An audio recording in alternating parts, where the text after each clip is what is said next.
Hello mga pards, nandito po tayo ngayon sa may lumang Alabang Station ng PNR at update po natin ngayon ang segment ng Alabang Calamba ng NSCR. So ito po ay may habang 32 kilometers, no?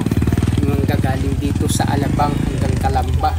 At may worth na 73.24 billion pesos. Ang Alabang Station mga pards ay sakop ito ng CPS04 package.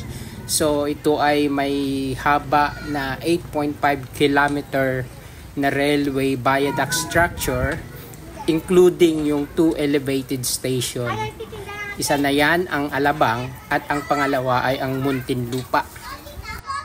At ang successful bidder po dito mga pards ay ang joint venture ng Hyundai Engineering and Construction Corporation Ltd. At ang Dongha Geological Engineering Company Ltd. So pareho po itong nakabase sa Korea. At ang scope of contract awarded, bali building and civil engineering works for approximately 8.5 kilometers of railway viaduct structure. So kagaya ng nasabi ko, kasama na dun yung Alabang Station at ang Muntinlupa Station.